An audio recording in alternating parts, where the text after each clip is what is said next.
Hello, become students. Welcome back. So today we are going to start our new lecture with new chapter और chapter का नाम है salary income. Clear? तो taxation हमने start किया है और आज मैं करवाऊंगा आपको सैलरी इनकम। तो नाम से आपको पता चल रहा होगा सैलरी इनकम मीन्स के how to calculate taxable salary income. देखो सैलरी और टैक्सेबल सैलरी इन दोनों में फर्क रहेगा। क्लियर? सैलरी अगर मैं कहूँ तो आप जहाँ काम करने जाते हो और आपकी मंथली सैलरी है 15,000। क्लियर? कितनी है आपकी मंथली सैलरी? 15,000 है। और अगर मैं इनको 12 महीने से करूँ तो आई थिंक 180 आएगा आपका। क्लियर? तो ये आपकी क्या होगी? Salary income. ये आपकी क्या होगी? Salary income. लेकिन टैक्सेबल सैलरी कितनी हुई तो वो हम ये चैप्टर में करना सीखेंगे। अब बात आती है टैक्सेबल सैलरी क्यों निकालनी है। क्लियर? तो हम क्या कर रहे हैं, हम कौन सा चैप्टर का ये बुक कर रहे हैं, हम टैक्सेशन कर रहे हैं। क्लियर? तो टैक्सेशन में हमको निकालना पड़ेगा कि एक्चुअल एज पर टैक्सेशन हमारी सैलरी कितनी टैक्सेबल है, क्योंकि उस बेसिस पे हमको टैक्स भरना पड़ेगा। क्लियर? तो यहाँ तक आपको क्लियर हुआ। अब मैं आपको बताऊंगा कि टोटल हमारे इनकम टैक्स में जो हमारी टैक्स कैलकुलेशन होती है वो इन 5 हेड के बेसिस पे होती है।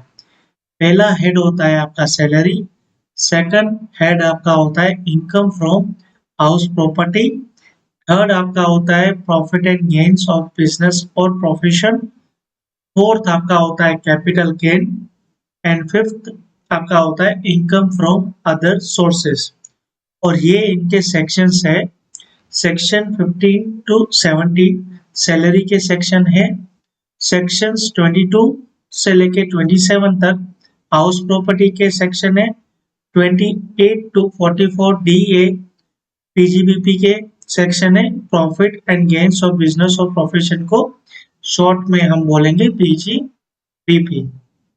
उसके बाद सेक्शन 45 से लेके 55 ए तक आपका कैपिटल गेन के सेक्शन है और सेक्शन 56 से लेके 59 तक आपके इनकम फ्रॉम अदर सोर्सेज के सेक्शन है।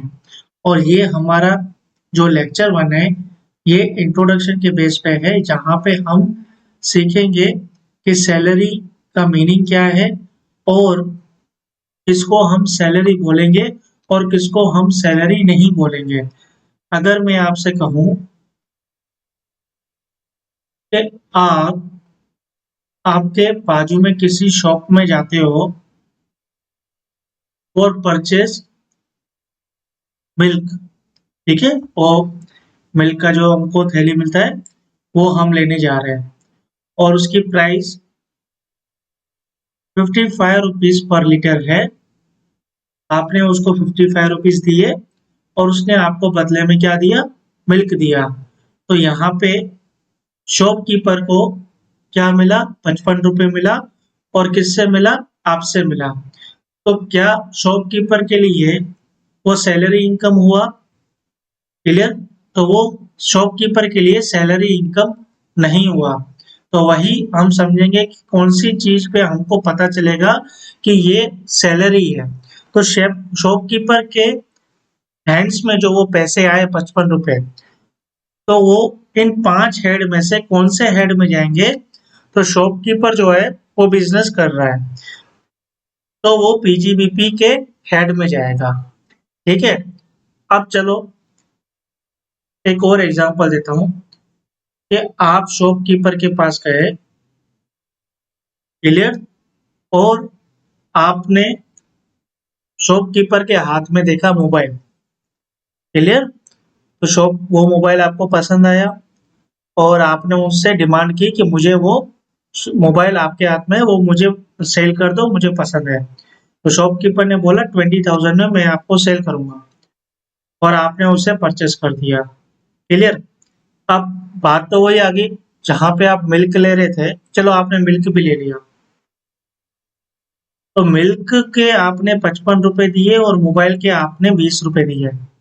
तो ये जो 55 रुपए है ये तो इसके पीजीबीपी में जाएगा, ठीक है ना, प्रॉफिट एंड गेन्स, मतलब वो बिजनेस इनकम है। लेकिन ये 20,000 का जो आपने मोबाइल उससे परचेस किया, वो भी तो उसकी इनकम है, वो किस में जाएगी? अब हालांकि भले उसने 15 में लिया होगा, तो 20 में आपको बेचा, जो कि मोबाइल जिसका मतलब कम भाव में बिकता है। मैं जनरली बात कह रहा हूँ कि अगर उसने 15 में खरीदा, आपको पसंद आ गया, आपको कैसे भी करके लेना था, तो उसने भी डिमांड लेके उसने 20 में बेच दिया आपको, तो 5 का उसका फायदा हुआ। तो 5 का ना तो उसकी सैलरी हुई, क्लियर, ना ही उसका profit and gains from business हुआ, क्योंकि उसका कोई मोबाइल का शॉप नहीं है, वो तो ग्रोसरी का शॉप है।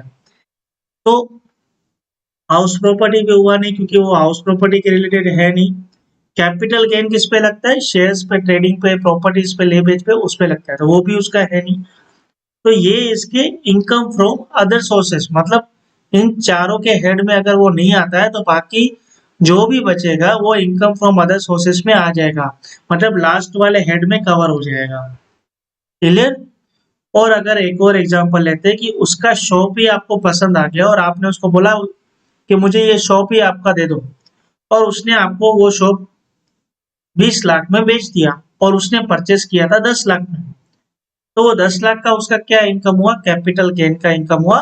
तो वो फोर्थ वाले में आएगा। अगर प्रॉपर्टी से बेचकर अगर कोई फायदा होता है तो कैपिटल गेन में आता है।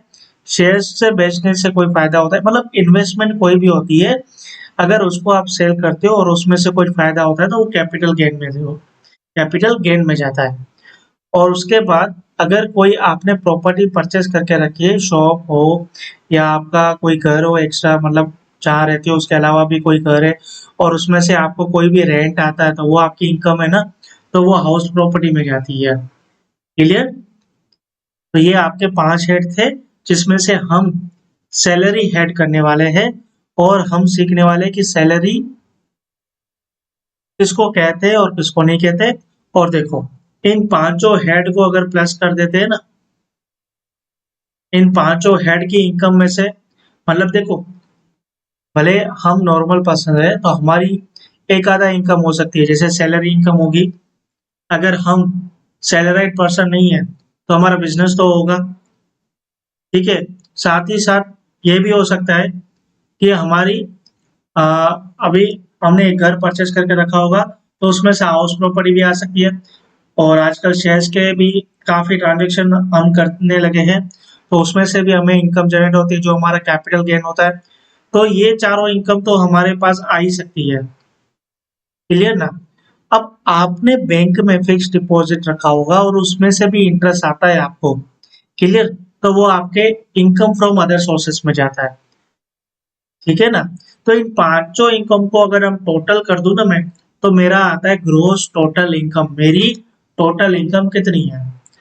अब ये 5 हेड को, इनकम को टोटल करने में भी काफी सारे सेक्शंस हमको देखने पड़ते हैं, काफी सारी डिडक्शन आती है, वो भी इंटरनल डिडक्शन। ये जो जनरल डिडक्शन है ना, ये ग्रोस टोटल इनकम करने के बाद हमें मिलती है।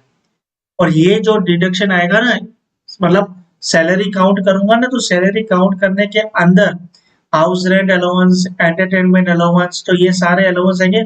इसके इंटरनल भी एग्जम्पशन हमें मिलेंगे, तो वो कैलकुलेट करने के बाद हमारा आता है जीटीआई, जिसको हम बोलते हैं ग्रोस टोटल इनकम।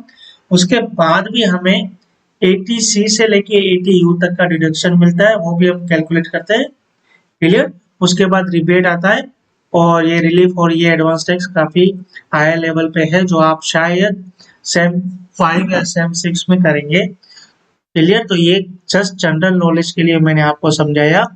अब हम आते हैं हमारे चैप्टर की ओर वापस, और सबसे पहले हम देखते हैं कि सैलरी किसको कहना है, और सैलरी जो वर्ड है, ओके, सैलरी वर्ड है वो किसको हम बोलेंगे, मीन्स के जो मैंने आपको एग्जांपल शॉप वाला दिया था उसको सैलरी नहीं बोलेंगे, तो सैलरी किसको बोलेंगे, वो चलो हम रीड करते हैं।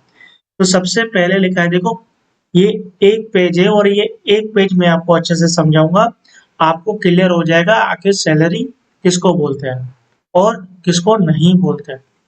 तो payment made and facilities provided by an employer to his employee और service rendered would be chargeable to tax as income from salary।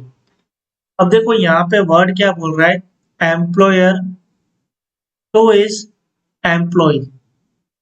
In short अगर मैं कहना चाहूं तो सैलरी का वर्ड तब आएगा जब दो पर्सन के बीच में एम्प्लॉयर और एम्प्लॉय का रिलेशनशिप होगा।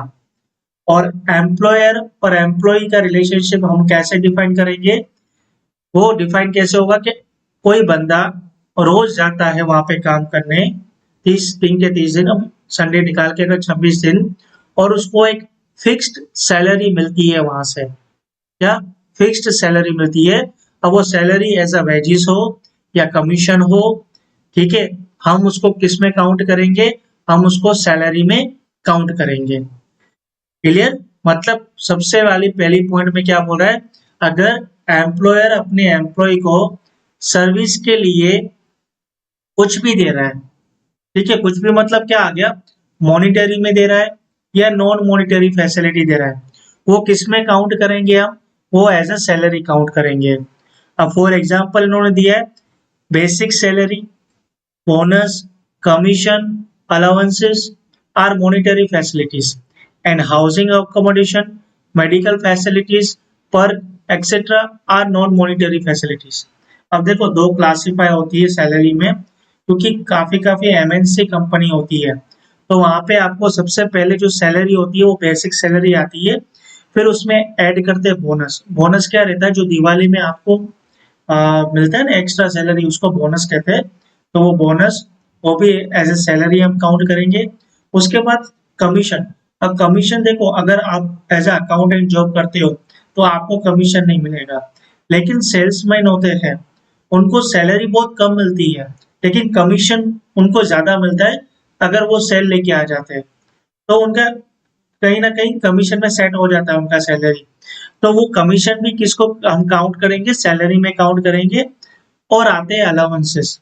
अलाउंसेस में आपके काफी सारे आएंगे, ट्यूशन अलाउंस और आ गया, सर्वेंट अलाउंस आ गया, एंटरटेनमेंट अलाउंस आ गया, डीएलएंस अलाउंसेस आ गया, जो हम आगे आने चैप्टर जैसे रीड करेंगे ना आप, तो और अच्छे से रीड करेंगे। तो इन सबको क्या बोलते हैं, मॉनिटरी फैसिलिटीज, मतलब इन कैश मिलता है ये हमको। क्लियर, मतलब हमारे अकाउंट में जमा होता है। और उसके बाद नॉन मॉनिटरी फैसिलिटीज में आ जाता है हाउसिंग अकोमोडेशन। मतलब काफी कंपनीज क्या रहती है, जैसे कि अगर आपने देखा होगा काफी एरियाज, जैसे अगर रिलायंस की कोई फैक्ट्री है, तो फैक्ट्री काफी दूर एरिया में रहती है। जैसे आपको पता होगा फैक्ट्री सिटी के बाजू में करना अलाउड नहीं है, कोई हार्मफुल ऑक्सीजन और ये सब निकलते हैं उसमें से, गैसेस निकलती है, ठीक है। तो इसलिए वो फैक्ट्रीज क्या दूर दूर तक होती है, तो फैक्ट्री में क्या करते हैं, फिर आजू बाजू में घर बना देते हैं, ओके। और वहां पे उनके जो एम्प्लॉयज होते हैं उनको रहने के लिए मकान दे देते हैं। क्लियर, तो वो कौन सी फैसिलिटी प्रोवाइड कर रहे हैं, हाउसिंग अकोमोडेशन कर रहे हैं। तो वो भी क्या हो जाएगा, वो भी सैलरी में काउंट हो जाएगा। लेकिन इसको नॉन मॉनिटरी क्यों हम बोल रहे हैं, क्योंकि वो एज अ कैश नहीं दे रहे, वो एक फैसिलिटी दे रहे हैं। उसके बाद मेडिकल फैसिलिटी आ जाती है। काफी कंपनीज में क्या होता है, टाई अप होता है काफी सारी, जैसे कि अगर वह कोई अच्छी एमएनसी कंपनी की बात करो तो वो स्टेलिंग के साथ टाई अप कर लेती है। फिर किसी भी एम्प्लॉय को कुछ लगता है तो वो जाके बोलते हैं भाई स्टेलिंग में जाके इलाज करवा के आ जाना, और हमारा एम्प्लॉय कोड बता देना कंपनी का। तो वहाँ मेडिकल फैसिलिटी का प्रोवाइड करते हैं, या अलग से पर्क देते हैं। पर्क में अभी देखो मोटर कार आ जाना, ठीक है, मोटर कार मतलब एक गाड़ी दे दिया यूज करने को कि हाँ भाई आप यूज कर लो। तो ये सारे आपके क्या हो गए, मॉनिटरी और नॉन मॉनिटरी मिलाकर इन सबको क्या बोलेंगे हम, सैलरी बोलेंगे। तो ये क्लियर हो गया। फिर देखो इन्होंने इस पैराग्राफ में क्या बोला है, it is thus clear that there should be exist relationship contract of service of an employer and employee. तो देखो क्लियर यहाँ पे वर्ड बोला है कि रिलेशनशिप एग्जिट करना चाहिए कॉन्ट्रैक्ट ऑफ सर्विस का, जहाँ पे एम्प्लॉयर एंड एम्प्लॉय का relationship before the payment can be termed as salary In these cases, person offer their service to any person who are willing to pay charges thereof. तो बस वही मैं समझाना चाहता हूँ कि आपका एम्प्लॉयर एम्प्लॉय का रिलेशनशिप एग्जिट होना चाहिए, उसी को ही हम सैलरी काउंट करेंगे। अब नीचे यहाँ पे आपको कुछ 6 एग्जाम्पल दिए जहाँ पे आपको बताएंगे कि ये सैलरी नहीं हो सकते। जैसे फर्स्ट एग्जाम्पल आपका है, the commission received by an agent is taxable under the head profit and gains of business or profession or income from other sources। अभी देखो LIC के एजेंट आपने देखे होंगे, क्लियर? तो LIC एजेंट को जो भी कमीशन मिलता है वो उसके इनकम फ्रॉम अदर सोर्सेस में जाएगा या इनकम फ्रॉम पीजीबी पे जाएगा, एज पर वो उसका होलसम बिजनेस है या वो साइड बिजनेस है। सेकंड आपका आता है remuneration received bye a doctor, a lawyer, a chartered accountant etcetera is chargeable under the head PGBP और प्रोफेशन। अभी देखो यहाँ पे जो रेम्यूनरेशन मिलता है डॉक्टर को, लॉयर को, चार्टर्ड अकाउंटेंट को, वो उनका बिजनेस है तो वो पीजीबीपी में काउंट आएगा। अब देखो रेम्यूनरेशन वर्ड भी है टर्म सैलरी, उसको भी सैलरी काउंट करेंगे जब एक डायरेक्टर को मिलेगा कंपनी की। कंपनी जैसे आपने नाम सुना होगा, अडानी कंपनी है, ठीक है, रिलायंस कंपनी है, तो ये कंपनी उसकी एक सेपरेट लीगल एंटिटी होती है, मतलब उसका खुद का पहचान होता है, वो अपने नाम पे कुछ भी परचेज कर सकता है, सेल कर सकता है, ठीक है, कंपनी की सेपरेट लीगल एंटिटी। अब डायरेक्टर्स होते हैं ना, डायरेक्टर्स को रेम्यूनरेशन मिलता है, तो वो रेम्यूनरेशन जो रहेगा ना वो टर्म एज सैलरी रहेगा, क्योंकि डायरेक्टर और कंपनी का रिलेशनशिप एम्प्लॉयर और एम्प्लॉय में काउंट किया गया है, क्लियर? तो वो रेम्यूनरेशन अगर आता है डायरेक्टर का तो उसको आप टर्म एज सैलरी करोगे, बाकी के रेम्यूनरेशन जैसे डॉक्टर लॉयर को मिलता है उनको टर्म नहीं करोगे। Remuneration received by director of a company is chargeable under the head income from other sources. The reason is that there does not exist a relationship of an employee between the payer and payee। अब देखो ये line में क्या कहना चाहता है कि वो जो डायरेक्टर और कंपनी का रिलेशनशिप है वो एम्प्लॉयर एम्प्लॉय का नहीं होना चाहिए, और मैंने अभी आपको कहा वो किसकी बात कही, एम्प्लॉयर एम्प्लॉय का रिलेशनशिप होना चाहिए। मतलब होल टाइम डायरेक्टर जो होते हैं, जो पूरा दिन कंपनी में बैठ के काम करते हैं, ठीक है, उनको जो रेम्यूनरेशन मिलेगा वो सैलरी में काउंट होगा। और ये यहाँ पे जो बात कर रहे हैं, ठीक है, मतलब वो डायरेक्टर तो है लेकिन वो होल टाइम नहीं है, और उनका कोई वो एज अ डीम्ड मान लेंगे कि वो एम्प्लॉय नहीं है कंपनी का, तो उनका जो सैलरी उनको जो रेम्यूनरेशन मिलेगा वो इनकम फ्रॉम अदर सोर्सेज में काउंट होगा। अब फोर्थ क्या लिखा है, as per board circular the salary paid by foreign government. अब देखो ये अच्छी बात है, the salary paid by a foreign government to its employees serving in India is chargeable under the head salary, and the salary received by an Indian resident from a foreign government for service rendered outside India is taxable under the head income from other sources। मतलब foreign government से अगर पैसा आ रहा है किसी के पास India में और उसने इंडिया में सर्विस प्रोवाइड की है तो वो सैलरी मानेंगे उसके एम्प्लॉय से, तो ठीक है ना। और अगर कोई इंडियन रेसिडेंट है और उसको फॉरेन गवर्नमेंट से पैसा मिल रहा है, उसने कोई बाहर सर्विस अप्लाई की है, तो वो इनकम फ्रॉम अदर सोर्सेज में आएगा, सैलरी में नहीं आएगा। फिफ्थ पॉइंट क्या बोला, remuneration received by an employee from his employer in respect of service rendered to any other individual or firm is also not taxable under the head salary income।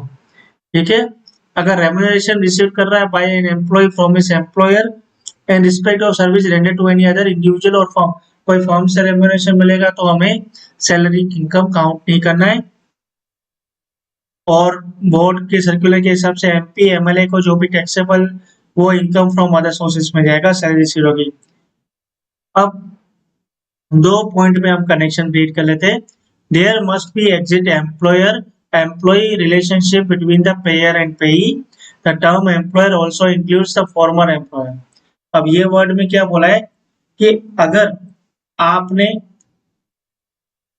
जून से लेके मार्च तक ए के पास काम किया है और पहले जो अप्रैल मई जून था, अप्रैल और मई में बी के पास काम किया था, तो आपकी जो सैलरी टैक्सेबल होगी वो दोनों को मिलाकर होगी।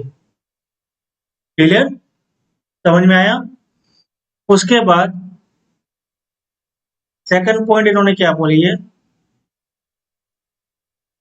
The payment must be received by the payment must be received by an employee in consideration of the service rendered by him. The service includes past service also. अब यहाँ पे जो पैसा मिल रहा है ना वो सर्विस के अगेंस्ट होना चाहिए, ठीक है, ऐसा नहीं कि ऐसे ही कोई भी दे रहा है, क्लियर। और सर्विस मतलब क्या होगी, पास्ट कोई भी सर्विस प्रोवाइड की होगी वो भी काउंट की जाएगी, क्लियर। अब सैलरी में क्या क्या आएगा देखो, सैलरी के अंदर वेजेस उसको भी आप सैलरी बोलोगे, एनी एन्युटी मिलती है या पेंशन मिलता है उसको भी सैलरी बोलोगे, ग्रेजुटी मिल रही है उसे भी आप पेंशन सैलरी कहोगे, कोई भी फीस कमीशन पर, ये तीनों ही वर्ड याद रखना, ये कोई आपको नहीं आने वाले आगे, उसे भी सैलरी कहोगे। एडवांस ऑफ सैलरी मतलब कोई भी सैलरी आपको एडवांस में मिल जाती है अगर आपको रिक्वायरमेंट है। फॉर एग्जाम्पल मुझे एक नीड आ गई और मैंने अपने एम्प्लॉयर को बोला कि मुझे अप्रैल की सैलरी अभी दे दो, तो वो एडवांस सैलरी हुई आपकी, तो उसको भी मैं क्या काउंट करूंगा, सैलरी काउंट करूंगा। Any encashment of leave not availed by employ, अब आपको पता होगा कुछ साल की आपको कुछ 30 या 25 हॉलीडेज मिलती है, ठीक है ना, उसमें से हम ऐसे मान लें कि भाई 5 सिक लीव थी और 5 कैजुअल लीव थी, तो बाकी की 15 थे वो ईएल थी। ईएल मतलब क्या हो जाती है, अर्नड लीव। ये ईएल पे क्या होता है, जितनी आपकी ईएल बचती है उसका रिफंड मिल जाता है, मतलब अगर आपने 15 ईएल आपको मिली, आपने सिर्फ 10 यूज की, तो 5 आपकी छुट्टी बची, ईएल बची, तो ये 5 छुट्टी का आपको पैसा दे देता है एम्प्लॉयर, उसको बोलते हैं लीव एनकैशमेंट, क्लियर। एंड अभी 6th 7th और 9th जब हम करेंगे तब मैं आपको एक्सप्लेन करूंगा, क्योंकि ये साथ में हो तो ही बेटर है। अब हम पढ़ेंगे section number 15, chargeability of salary. अब ये बहुत सेक्शन 15 में बहुत कवर हो जाता है। अब सैलरी मुझे कब टैक्सेबल करनी है, मतलब ड्यू हो जाती है तब या रिसिप्ट होती है तब। ड्यू मतलब कि अगर मैंने 1 मार्च से लेके 31 मार्च तक काम किया, आपको पता होगा सैलरी हमें मंथली मिलती है, तो 31 मार्च को मेरी सैलरी ड्यू हो जाती है और मुझे वो नेक्स्ट मंथ की 1 तारीख से लेके 10 तारीख के बीच में मिलती है। तो ड्यू और receive whichever is earlier salary सैलरी का इनकम हम काउंट कर लेंगे, ठीक है। उसके बाद इन्होंने बोला है salary due in previous year is taxable even if it not employ by the employ. ये यहाँ पे हाँ एक ये ले लीजिए, arrears of salary received during a previous year provided it is not charged to tax in earlier previous year to which it relates। ये नहीं, बस आपको ड्यू वन उस पे बेसिस पे मेन इंपॉर्टेंट था। मैं वही टॉपिक करवाऊंगा जो आपके बुक के रिलेटेड इंपॉर्टेंट है, बाकी हम एक्स्ट्रा नहीं करने वाले हैं। अब थर्ड पॉइंट यहाँ पे करवाना था मेरे को कि अगर एम्प्लॉय एम्प्लॉयर से लोन लेता है, क्लियर, तो वो सैलरी काउंट नहीं होता, वो एज अ लोन ही काउंट होगा, क्लियर। वो एडवांस सैलरी है ऐसा कंसिडर मत करना। अब सैलरी काउंट करने के लिए ये सब हमारे पास आने वाले हैं, ये सब, और दिखने में जितना आपको कॉम्प्लिकेटेड लग रहा है उतना वो कॉम्प्लिकेटेड नहीं है, क्योंकि ये सारी चीजें एक सब में नहीं आने वाली। मतलब कि हमको जो सीखना है वो काफी कम चीजें सीखनी है हमको, जैसे आपका एचआरए आ जाता है, क्लियर, एंड उसके बाद ग्रेजुएटी आपकी आ जाती है, फिर पीएफ आरपीएफ और ये सेंट्रल गवर्नमेंट, इन तीनों में से बहुत सिंपल है ये। एंड अगर मैं आपको कहूँ दूसरा भी एक था, टैक्स फ्री पर्क में आपका मोटर कार आएगा आपका, बस ऐसे 3-4 कंटेंट है वो हमें अच्छे से करने हैं, बाकी सब बहुत इजी है, इतने टफ नहीं है, सिर्फ हमें याद करने की जरूरत रहती है। बहुत ही प्रैक्टिकल चैप्टर है जो कि हमें याद करना रहता है, और हम तभी ये कर पाएंगे जब हमारी रेगुलर प्रैक्टिस होगी, क्लियर। तो यहाँ पे हम देख ले तो इनकम इंक्लूड इन सैलरी, कौन सी इनकम सैलरी में इंक्लूड होती है, तो basic salary, advance salary arrears, ये होता है। अब मेन जो इस पार्ट है वो अलाउंसेस का है, इसमें DA, HRA house rent allowance, TA मतलब डियरेंस अलाउंस, टीए मतलब एंटरटेनमेंट अलाउंस, सीए मतलब सिटी कंपल्सेंट्री अलाउंस, ये दोनों छोड़ दो, आएंगे ही नहीं। क्लियर। एन्युटी और पेंशन बहुत रेयरली आएंगे। ग्रेजुटी आएगा। अभी पर्क में आपको ये मोस्ट इंपोर्टेंट पर्क रहने वाला है, ये इतना नहीं रहेगा और ये आने वाला है। तो ये प्रॉफिट एंड ल्यू इतना इम्पोर्टेंट नहीं है, ये और ये इम्पोर्टेंट है। क्लियर। तो ये धीरे धीरे करके हम 10 से 11 लेक्चर्स जो होंगे सैलरी के हम कर लेंगे इजीली, और बहुत ही अच्छे से कर लेंगे सैलरी का चैप्टर। आप एग्जाम में आराम से 15 मार्क्स स्कोर कर लोगे। और हमारा लेक्चर 1 एक इलस्ट्रेशन में आपको करवा लेता हूँ, फिर मैं ये लेक्चर कंप्लीट करता हूँ। अब इलस्ट्रेशन 1 में हम टोटल ग्रोस सैलरी जस्ट ऐसे निकाल रहे हैं, बहुत ही सिंपल समय। Shri Vikram is employed in a company at Delhi. Vikram है दिल्ली में की कंपनी में एम्प्लॉयड है। The following are particulars of his salary income from the financial year 23-24। अब हमारा जो फाइनेंशियल ईयर है वो तो 23-24 का रहेगा, वो तो आपको पता होगा। और हम फाइनेंशियल ईयर मतलब 1/4 से लेकर 31 मार्च तक का सैलरी काउंट करेंगे। इसका बेसिक पे है 35,000 पर मंथ। ओके, बेसिक मतलब बहुत बेसिक रहता है।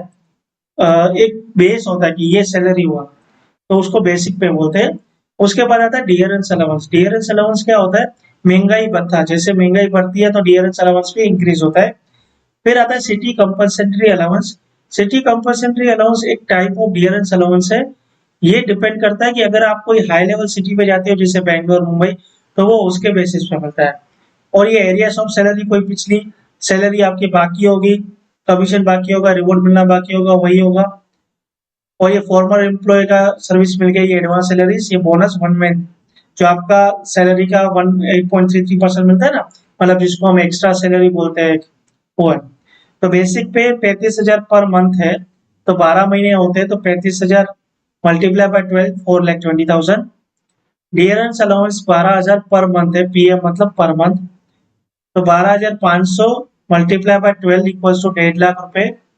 उसके बाद आपका एरियर्स ऑफ सैलरी जो आपका है 30,000, कमीशन के बेस पे मतलब माना था,